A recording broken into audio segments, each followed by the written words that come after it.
Bonjour à toutes et à tous, j'espère que vous allez bien. Aujourd'hui on se retrouve pour le chapitre numéro 44 de Dragon Ball Super. Alors j'avais pas parlé du 43, j'avais pas fait de vidéo dessus, mais c'est pas grave, on va en parler aussi, même si on va beaucoup plus se concentrer sur celui-ci. C'est un chapitre très intéressant, on en parle tout de suite. Alors ce chapitre 44, moi je le trouve très intéressant déjà, parce qu'il propose énormément de pistes. Alors déjà on va revenir sur des domaines un petit peu plus étymologique avant de commencer à parler du chapitre 44.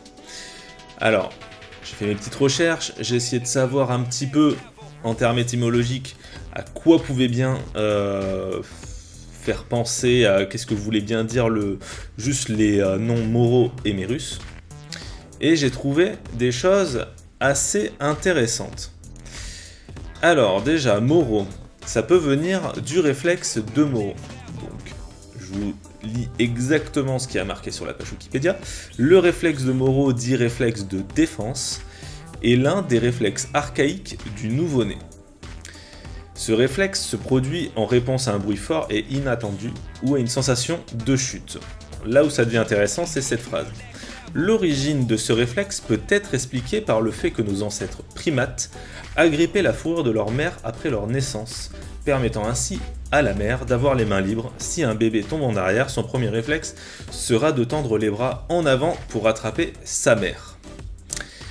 Alors, moi je sais pas ce que vous en pensez, moi je trouve ça assez intéressant que du coup le réflexe de Moro s'apparente au personnage de Moro qui est également un singe, un primate comme on peut le voir.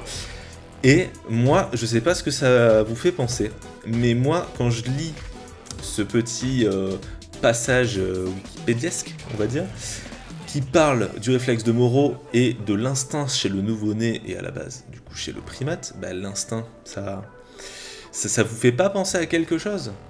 Et si Moro, ce serait pas tout simplement le premier mec à avoir utilisé, créé ou maîtrisé l'ultra-instinct? Est-ce que ça, ce serait pas quand même assez intéressant pour, du coup, une transformation qui a du mal, pour l'instant, à revenir, parce que Goku disait qu'il ne la maîtrise pas trop, ben, ça pourrait être l'occasion pour Goku de la perfectionner, de la maîtriser une bonne fois pour toutes, mais aussi d'expliquer vraiment son origine. Deuxièmement, Mérus, ça peut venir du latin qui renvoie du coup vers quelque chose qui veut dire pur en fait. Pur, la pureté, tout simplement. Donc Mérus, ça pourrait très bien être, comme beaucoup de théories peuvent aussi également l'avancer, être l'ange de Moro. Moro qui pourrait être un ancien Nakaishin. D'ailleurs, on peut voir quand même à la tenue de Moro à la fin du chapitre 44 qu'il y a quand même un bon mix entre les tenues de Kaioshin et du coup la tenue de Buu. En fait, les tenues Majin. Moi, ce que je trouve intéressant, et je vais vous dire aussi le lien qu'il pourrait y avoir entre Buu et Moro. Moro, on sait que c'est un mec qui absorbe l'énergie vitale. Et quand je vous dis absorbe, du coup, tu pourrais te dire, ça me fait penser à un autre personnage dans l'univers de Dragon Ball. Donc on sait qu'il absorbe l'énergie vitale des plantes, planètes, animaux.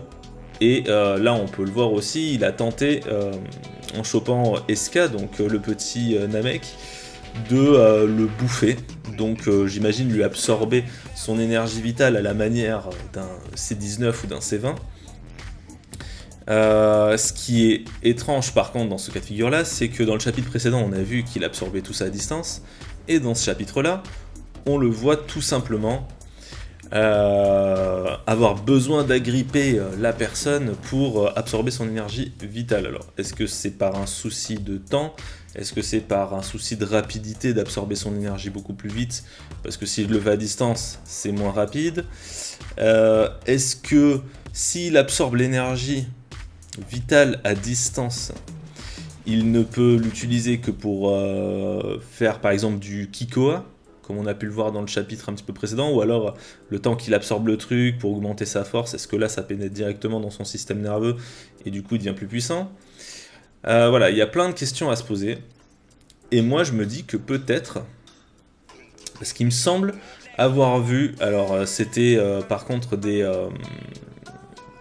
phrases un petit peu de l'auteur, comme quoi Boo n'avait jamais été créé par BBD. BBD, c'est celui qui avait trouvé la formule pour l'enfermer. Même si dans le manga d'origine, ils disent que Boo a été créé par BBD. Alors, est-ce qu'ils vont changer ça et faire en sorte que Moro ce soit le créateur originel de Boo, parce que Moro avait besoin il avait envie de reproduire un petit peu sa technique d'absorber l'énergie. Je sais pas, on voit que Boo absorbe les êtres vivants pour augmenter sa force, donc ça pourrait être une idée.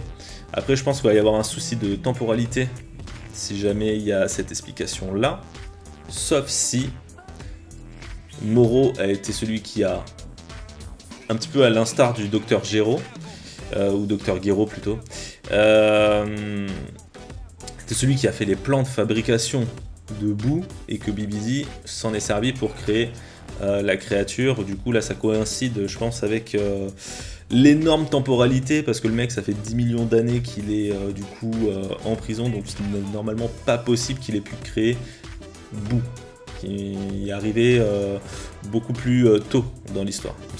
Déjà on va essayer de se concentrer sur les informations dont on dispose. On va pas forcément parler du chapitre tout de suite, on va essayer de voir les liens possibles entre les différents personnages, l'incidence qu'ils ont, et aussi les conséquences et les raisons un petit peu de ces liens.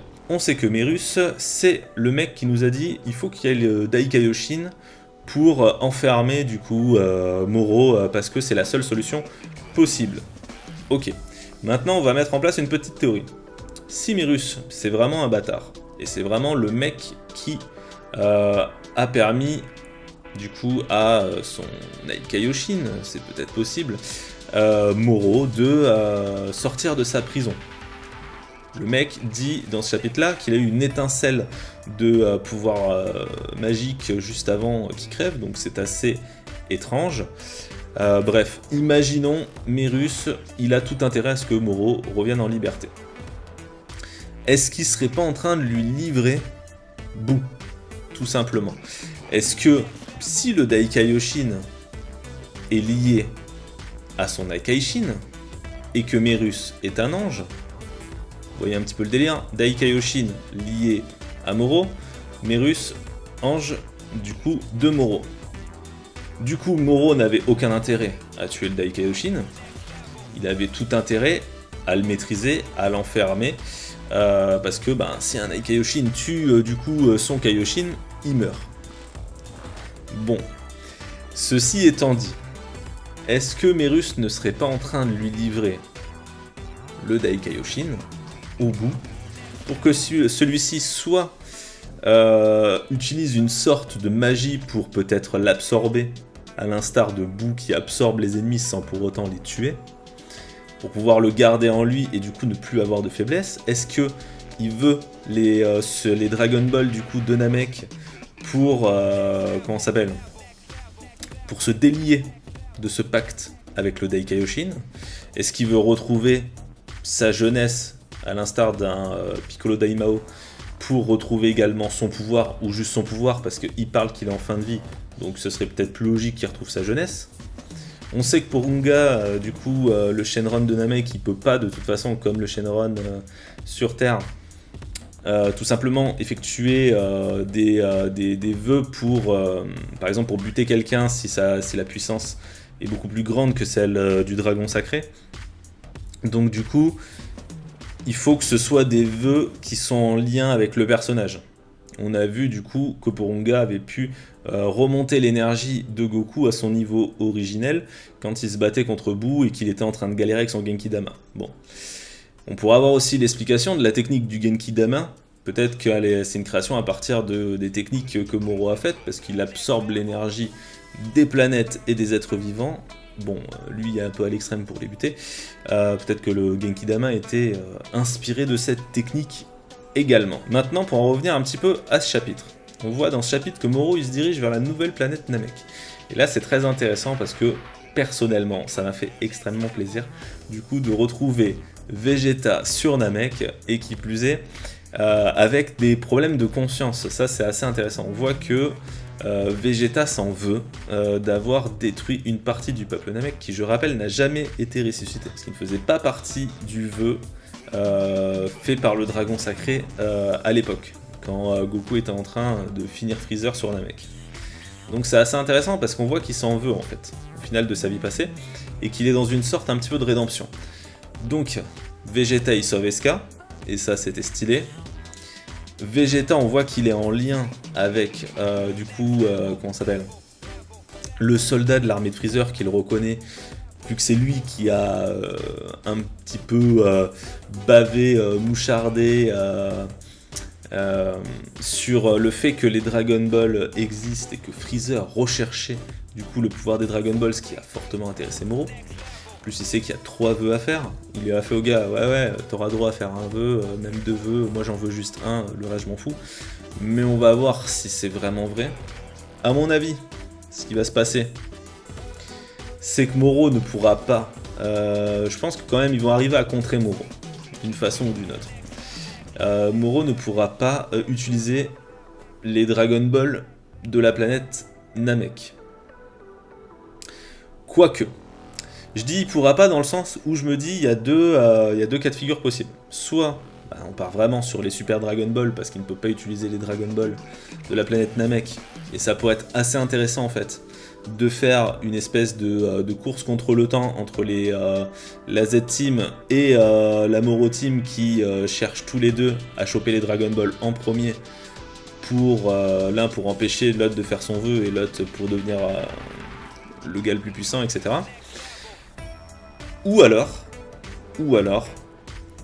ils se font défoncer d'une façon ou d'une autre qu'on va voir. Moi je pense que l'Ultra Instinct là il pourrait vraiment servir. C'est pour ça que je pense que Moro, avec ce concept de réflexe de Moro, pourrait être vraiment l'instigateur de l'Ultra Instinct, et même si ce n'est pas le plus puissant, si les mecs ne peuvent pas le toucher de toute façon, et qu'à chaque fois qu'ils ripostent il leur met une pêche, il y a moyen que sur la durée il se fasse ouvrir. Surtout que Moro il peut encore absorber l'énergie de la planète, faire des trucs, etc. Il a encore de la magie qu'on n'a pas vue. Donc sinon il peut peut-être réussir à choper les Dragon Ball de Namek, retrouver sa jeunesse éternelle, toute la puissance qu'il avait avant. Et dans ce cas-là, il faudrait quand même un autre but, peut-être qu'il deviendrait immortel, et ce serait la Z-Team qui chercherait les Dragon Ball Super pour faire en sorte qu'ils deviennent vulnérables. Si par exemple il devient invulnérable. Je sais pas. Donc vous me direz ce que vous en pensez dans les commentaires. C'est vrai que ça peut être un petit peu difficile à lire, mais c'est pas forcément le plus important. Le plus important là, bon, il y a le côté nostalgique, on se retrouve sur Namek, on voit Vegeta. Putain, ça fait plaisir en fait de voir Vegeta comme ça, Vegeta qui revient sur le devant de la scène. Ça fait plutôt plaisir, surtout que ce chapitre permet de voir et même de mettre un petit peu le spectateur au même niveau que ce que pense Vegeta, c'est-à-dire, mec, tous tes pouvoirs, de toute façon on en a fait 10 000 des combats, tous les pouvoirs que tu as fait jusqu'à présent on les a vus, il n'y a rien qui, là pour l'instant, il y a juste rien qui nous impressionne quoi. Et du coup le chapitre se termine un petit peu comme ça, on voit que Vegeta est passé jusqu'au niveau God, et on sait qu'il en a encore un petit peu sous le pied, mais Moro était assez satisfait de voir que des personnes aussi puissantes l'attendaient sur cette planète. Donc est-ce que Moro, d'une façon ou d'une autre, c'est pas un espèce de Dr Gero, un espèce de C20 et un espèce de C19 on va dire dans l'esprit là? Je dis pas que c'est un cyborg, hein. Je veux juste dire par rapport à la technique d'absorber. Est-ce qu'il va pas nous la faire du même style, du genre je vais combattre les mecs pour absorber leur énergie, devenir plus puissant? Est-ce que ça pourrait pas être marrant? Honnêtement, est-ce que ça pourrait pas être marrant que Vegeta fasse la même qu'à l'époque? C'est-à-dire l'autre il lui chope les bras là pour lui augmenter, pour absorber sa force, et genre Vegeta il se transforme en Blue, il lui arrache les 2 bras. Franchement là je serais mort de rire si jamais ils oseraient faire un truc comme ça. Je ne pense pas, je pense que ça va être l'inverse, je pense que Moro va se gaver d'énergie et qu'ils vont être un petit peu dans la merde. Mais voilà, il y a pas mal en fait, il y a pas mal de pistes ouvertes. Moi je pense que voilà, on nous vend depuis le début que le Dai Kaioshin, et du coup Buu par extension, c'est un petit peu la porte de sortie, la solution. C'est un petit peu la solution à tous les problèmes de la Z-Team.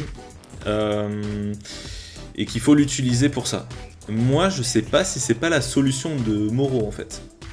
Je suis vraiment en train de me demander si Smerus qui cache sa force, qu'on voit que il arrive à neutraliser Vegeta et Goku, le gars en 2 cases. Dans le chapitre précédent on voit qu'il arrête un train, le type, enfin il se gave. Il se gave. Donc ça fait fortement penser à un ange, parce que de toute façon Vegeta en plus dit qu'il peut pas lire son ki. Est-ce qu'il est bon, est-ce qu'il est mauvais? En fait tout va se jouer là-dessus. S'il est vraiment bon... Ah c'est compliqué, c'est compliqué. Ben vous savez quoi, vous allez me dire ce que vous en pensez. Est-ce que vous pensez du coup que Moro c'est du coup la Kaishin, le Dai Kaioshin c'est le Kaioshin de Moro, et Merus c'est du coup l'ange de Moro également?